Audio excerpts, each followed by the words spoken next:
เอาสบายดีเนาะพ่อแม่พี่น้องมาสุขุสุคนเนาะ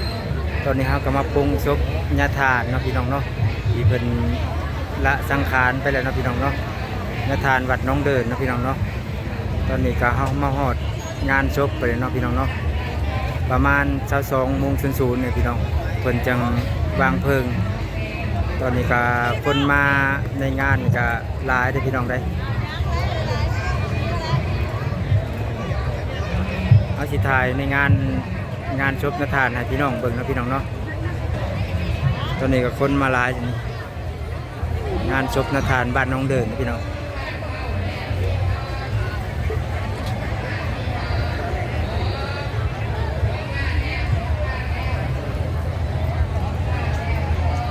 ทางโฮงทานยังกะมาพี่น้องหลายบ่อนตอนนี้แจกโฮงทานเนาะพี่น้องเนาะกาแฟ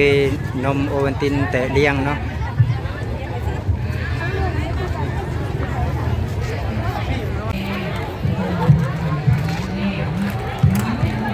โฮงทานก็หลายพี่น้องมีแต่น้ำมีแต่ใน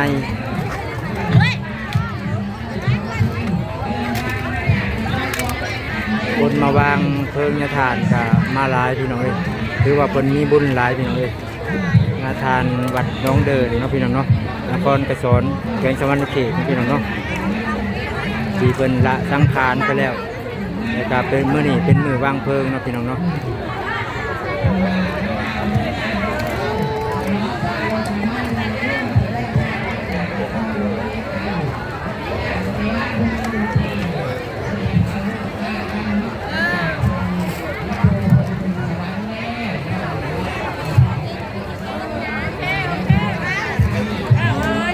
มีพร้อมไหมมีน้ำ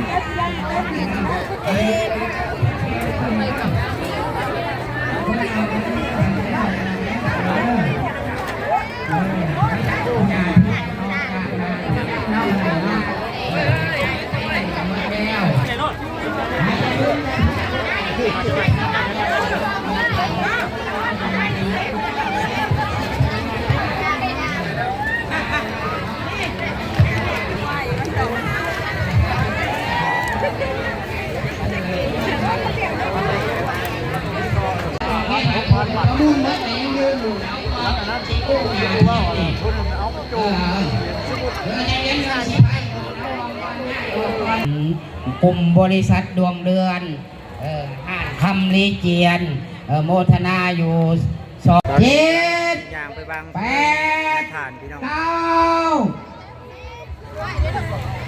10ขอเดชะบารมีของญาปู่คำใสจงค่ำจงคูณให้แก่ผู้ถือเนาะก็หน่อยเนาะถือทางนี้ก็จงเป็นประกอบเป็นบุญเป็นกุศลกันถือไปกินเหล้าเพิ่นก็เมาน้ำกันเด้อถือใส่ห่านเงินห่านคำเป็นผ้าแขนคออยู่ผ้าเข่ากินเหล้าเสียงดังปงเปงปงเปงอยู่อันนั้นเพิ่นก็เมาน้ำกันเนาะก็หน่อยเนาะขันเฮาถือปรารถนาเอาสิ่งดีก็เกิดแก่เฮาขึ้นใส่ทองกับเงินทองมาขึ้นใส่คำกับคำมาเนาะก็หน่อยเนาะอันนี้อยู่ในที่ความปรารถนาเด้อก็หน่อยเด้อ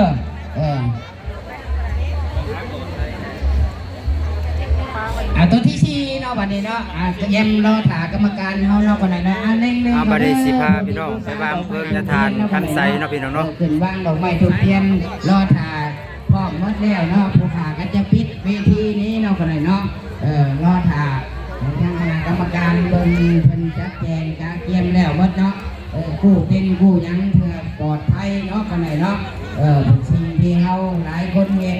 บ่ให้มีต่ออีกเนาะก็หน่อยเนาะเอาตัวที่4เด้อบัดนี้รายการที่4หมดไปเลย4เหรียญนี่3เหรียญแล้วออกไปเลยเนาะตัวที่4บัดนี้สีเขียวบ่สีบ่เนื้อเงินลงยาสีเขียว1เหรียญอีกโอ้ทั้งหมด9อันมีแต่เดียวละ1เนาะบัดนี้เนาะเอาเปิดก่อน50,000กีบมีบ่มีส่งทุกเด้อญาทานเด้อมีบ่ล้าน100,000แล้วด่านเปิดแล้วล้าน5แล้ว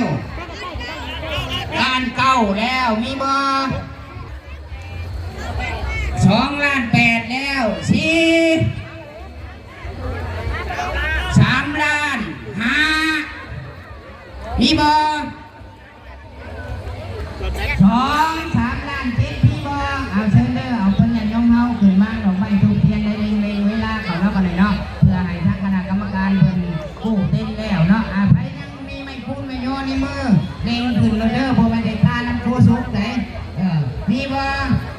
ไหนแหละผู้ซุกก็ลืมเลยราคานั่น2.7 ล้านเลยเด้อฮะ3.7 ล้านแล้วคำบุคุณเพิ่นว่ากันไปใส่ที่ทางถูกต้องประเดชพระคุณ ตอนนี้เพิ่นกำลังประมูลพระเนาะพี่น้องเนาะไปบูชา กระค่ำกระโคนซื้อไปใส่ห้านค้าห้านขายเพิ่นก็จะนำไปส่งไปส่งไปอยู่ไปช่วยเนาะก็ได้เนาะเนื้อเงินทองทิพแกะไหลคากะไหลค่ำเนาะก็ได้เนาะก็1 เหรียญอีกเนื้อเงินทองทิพกะไหลค่ำ1 เหรียญเปิดแล้ว100,000 กีบมีบ่1,500,000แล้วเนี่ยเปิด1นี่1,500,000แล้วนี่มีบ่2 ล้านแล้วมีบ่2,500,000แล้วมีบ่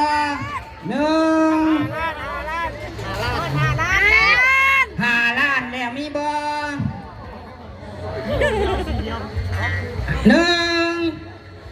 5 ล้านมีบ่5 ล้านมีบ่5,700,000มีบ่8 ล้านแล้วนะมีบ่ ตอนนี้กำลังประมูลพระนะพี่น้องเนาะ5,100,000มีบ่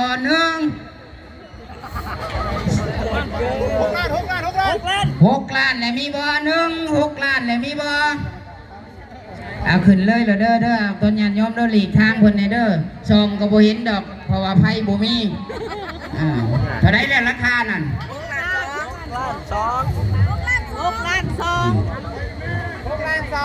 6 ล้าน 2บ่62แล้ว1 2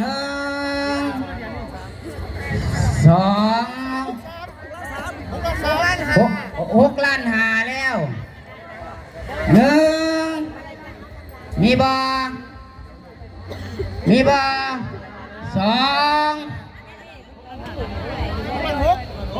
6 ล้าน 6แล้วมีบ่7 ล้านแล้วมีบ่ ไปหอด7 ล้านเลยพี่น้อง7 ล้าน 2แล้ว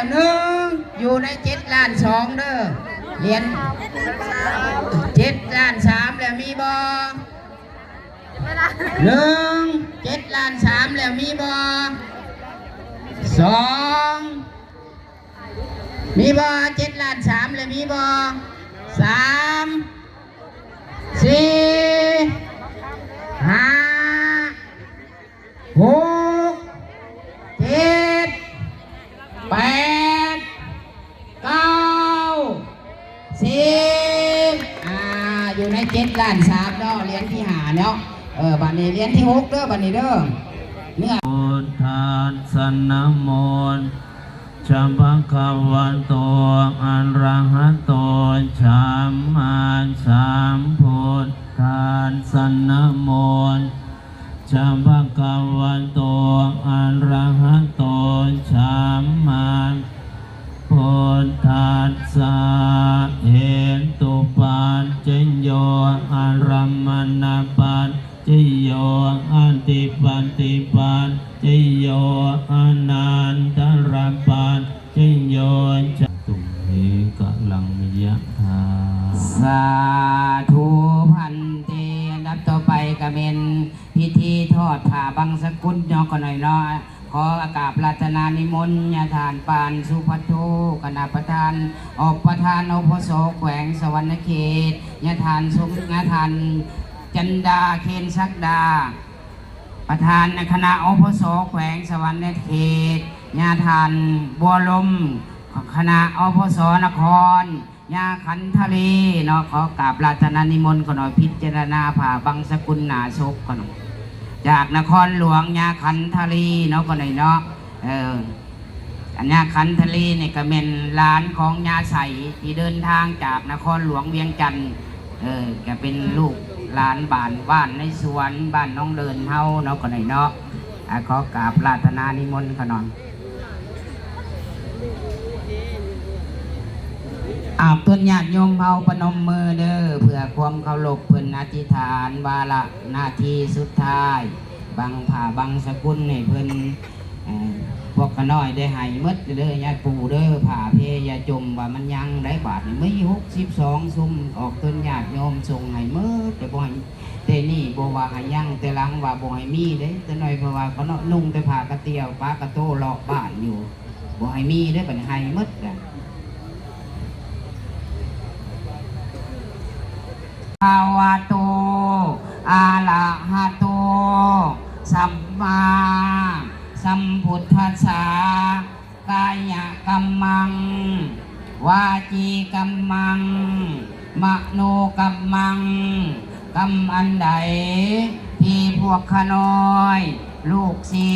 ษย์สานุศิษย์ออกตนญาติโยมที่ได้สลังพังพลาดอาจได้หลงลืมด้วยกายก็ดี ด้วยวาจาก็ดี ด้วยใจก็ดีขอให้ยาปูจงอาหูสิกรรมยังปะปัง เจ้าอธิการวัดบ้านน้องเดิน ให้ พี่น้อง แก่ เนาะ พวกข้าน้อย ในเวลานี้พวกข้าน้อยยึดยื้อเอาชีวิตของยาปูบ่ได้ด้วยว่ามันเป็นสัจธรรม วางดอกไม้ทูบเทียนนะพี่น้องเนาะ แล้วน้อมถวายอนิจจาวัตสังขาราสังขารโบเทียงเนาะก็ได้เนาะในมื้อนี้ขอถ้าว่าดวงจิตวิญญาณของยาปูยังสถิตอยู่ในวนเวียนในสถานที่นี้พวกข้าน้อยศิษย์ชานุศิษย์ออกตนญาติโยมหมดทุกผู้ทุกคนขออโหสิกรรมและขอประเดชพระคุณยาปูจงยกโทษยกคำที่ได้สลังความพลาดปากกล้าว่าแข็งนับแต่เมื่อนี้เป็นต้นไปขอให้ยาปูจงอโหสิกรรมให้แก่พวกข้าน้อยเนาะก็ได้เนาะและกามานี้ก็น้อยขอน้อมแนวเอาดวงจิตวิญญาณของยาปูจงขึ้นสวรรค์สั้นผ้าเกิดดีถึงสูงยับออกไกลๆเด้อบัดนี้เด้อ วางเฟิงเลยครับพี่น้อง นั่งลงอธิษฐานเอาเด้อบัดนี้เด้อขอให้ดวงจิตวิญญาณของยาปูจงขึ้นสวรรค์สั้นผ้าเพิ่นมาโมทนาหับเอาตั้งแต่เว้นผุนเนาะผุนหาแก้วโมทนาให้เจ้าภาพเจ้าศรัทธาเนาะที่เพิ่นสร้างหอสร้างเฮือนให้เนาะก็ได้เนาะที่ว่าเป็นเจ้าภาพสร้างหอสร้างเฮือนให้ในจำนวนอยู่70 ล้านเนาะก็ได้เนาะที่เป็นเจ้าภาพเจ้าศรัทธาสร้างหอสร้างเฮือนให้เนาะก็ได้เนาะมีครอบครัวทานสุริศักดิ์จันโทเมขันไซอินทรีเสียงใหม่ทานนัทพงศ์กองหมายสุขนางนิตยาจันโทบ้านอุดมวิไลเนาะก็ได้เนาะถวายปัจจุปัจจัยเงินหอหายปูเด้อกันหน่อยเด้อปัจจัยของเพิ่นจำนวนอยู่70 ล้านเนาะก็ได้เนาะแม่นครอบครัวนัทพงศ์เนาะก็ได้เนาะขอบคุณท่านสุริศักดิ์จันโทขอบคุณลูกหลานญาติพี่น้องถวายปัจจุปัจจัยสามเงินหอหายปูเด้อมีจำนวนปัจจัยอยู่70 ล้าน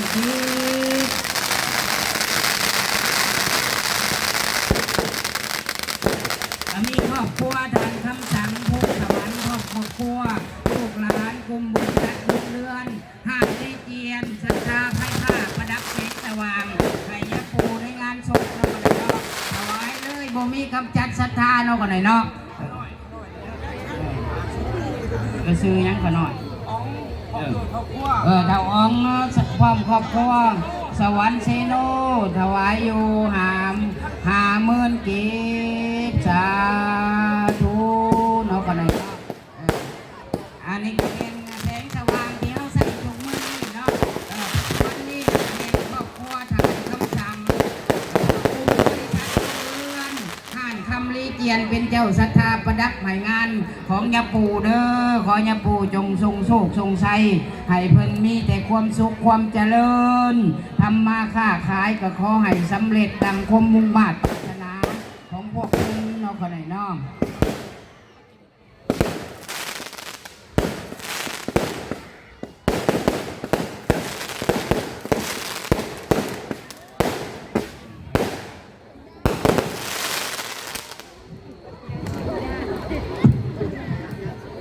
อ นนี้ก็มีครอบครัว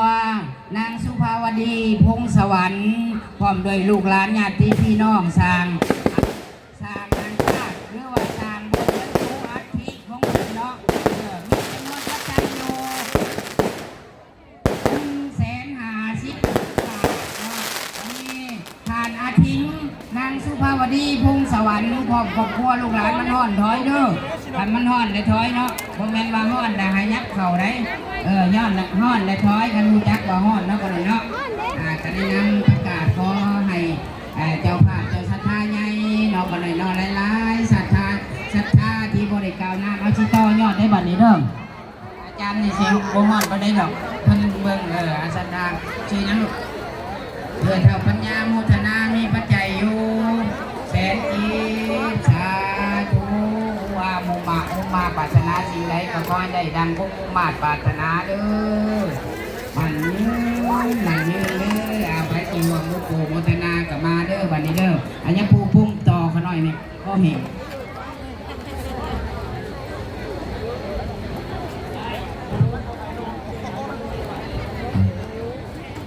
เอา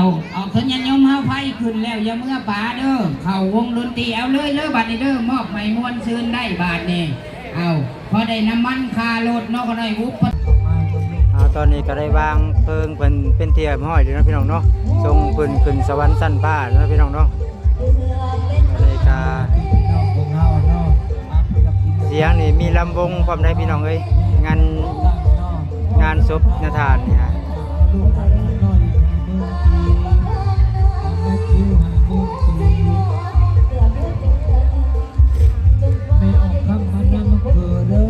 เอาตอนนี้เลยนะพี่น้องเด้อสีกลับก่อนเลยทรงเพิ่นขึ้นสวรรค์ท่านผ้าเลย